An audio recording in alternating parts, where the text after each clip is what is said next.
અમદાવાદની વાત કરીએ તો અમદાવાદથી મહત્વપૂર્ણ સમાચાર અત્યારે પ્રકાશમાં આવ્યા છે, જ્યાં નવી કમિશનર કચેરીનું લોકાર્પણ કરવામાં આવ્યું છે।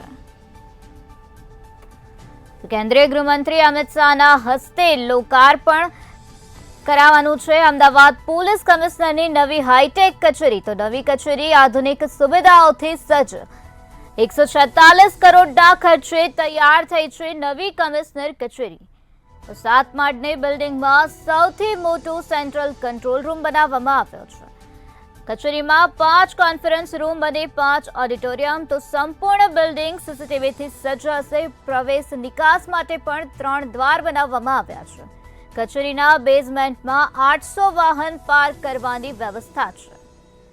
આજે કેન્દ્રીય ગૃહમંત્રી અમિત શાહના હસ્તે નવી કમિશનર કચેરીનું લોકાર્પણ થવાનું છે। અમદાવાદ પોલીસ કમિશનરની નવી હાઈટેક કચેરી તૈયાર કરવામાં આવી છે।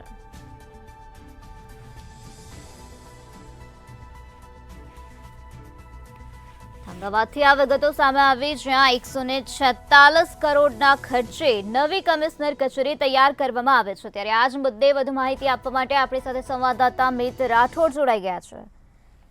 જી મિત, અમદાવાદમાં આજે કેન્દ્રીય ગૃહમંત્રી અમિત શાહના હસ્તે નવી કમિશનર કચેરીનું લોકાર્પણ કરવામાં આવશે। 146 કરોડના ખર્ચે આ કમિશનર કચેરી તૈયાર કરવામાં આવે છે। શું છે વધુ માહિતી?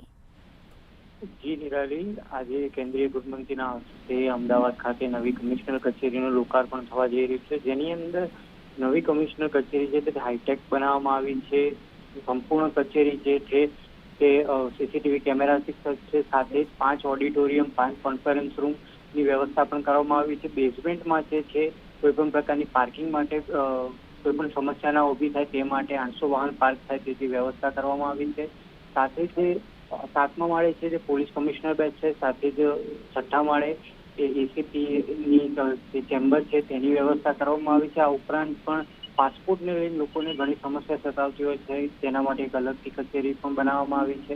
એટલે કે ખૂબ જ હાઈટેક કચેરી બનાવવામાં આવી છે। સૌથી મોટો સેન્ટ્રલ કંટ્રોલ રૂમ ત્યાં બનાવવામાં આવ્યો છે, તેની અંદર આધુનિક સુવિધાઓથી સજ્જ છે અને 146 કરોડની ખર્ચે બનેલી આ કચેરી હાઈટેક સુવિધાઓથી સજ્જ છે અને કેન્દ્રીય ગૃહમંત્રી દ્વારા આજે તેનું લોકાર્પણ કરવામાં આવશે। મિત, સમગ્ર માહિતી આપવા બદલ આભાર। તો આજે કેન્દ્રીય ગૃહમંત્રી અમિત શાહના હસ્તે આ નવી કમિશનર કચેરીનું લોકાર્પણ કરાશે। આ કચેરીમાં 5 કોન્ફરન્સ રૂમ છે અને 5 ઓડિટોરિયમ આવેલા છે। તો સંપૂર્ણ બિલ્ડિંગ સીસીટીવીથી સજ્જ હોવાની વિગતો સામે આવે છે।